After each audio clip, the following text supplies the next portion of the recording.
جزاللہ عنا سیدنا و مولانا محمد و اہلو اما بعد فاعوذ باللہ من الشیطان الرجیم بسم اللہ الرحمن الرحیم۔ آج ہم جانیں گے قربانی کے جانور کے بارے میں کچھ مسائل کہ گھر کا پالا ہوا بکرا بیچ کر بڑا جانور لینا اور اس میں عقیقے کا حصہ شامل کرنا کیسا۔ اس سوال کا جواب یہ ہے کہ اگر کوئی شخص گھر کا پالا ہوا بکرا بیچ کر کوئی بڑا جانور لینا چاہتا ہے اور اگر اس میں عقیقے کا جانور کا حصہ ملانا چاہتا ہے تو شرعاً یہ جائز ہے اسے بیچ کر اس کے اندر حصہ ڈالنا۔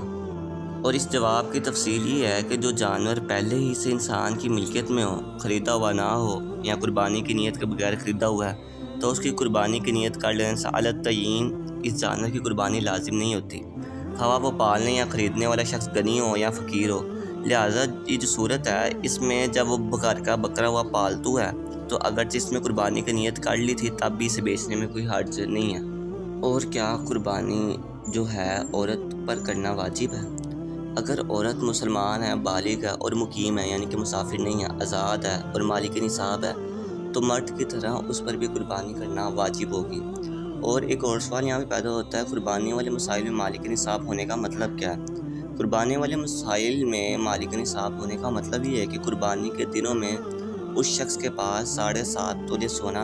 یا 52.5 تولے چاندی یا اتنی چاندی کی مالیت کے برابر رقم یا اتنی چاندی کی مالیت کے برابر کوئی اور چیز کا ہونا،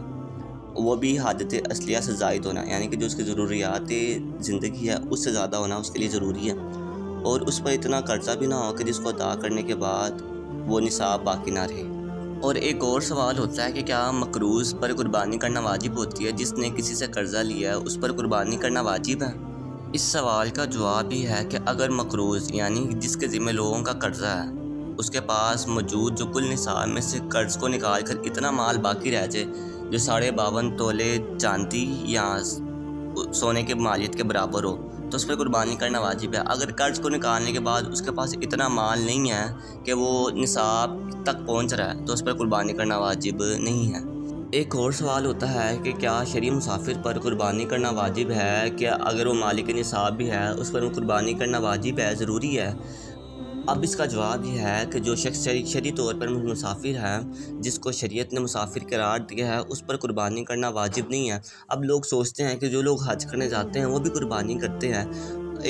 یہ بات دھیان میں رکھی جائے کہ جو لوگ حج کرنے جاتے ہیں جو وہاں پہ قربانی کرتے ہیں وہ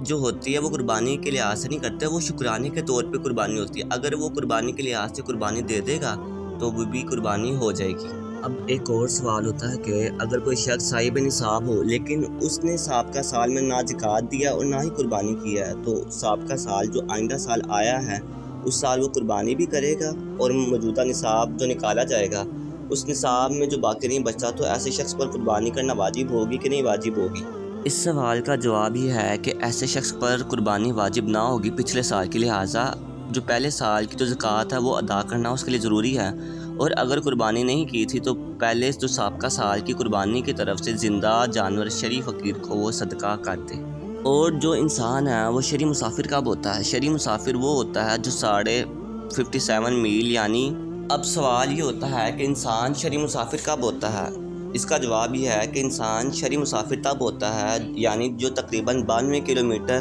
دور جانے کے ارادے سے اپنے شہر کی حدود سے باہر نکل گیا ہو یا اتنے فاصلے پر کسی جگہ پہنچ کر 15 دن سے کم ٹھہرنے کی اس کی نیت ہو تو وہ انسان تب شرعی طور پر مسافر کہلاتا ہے۔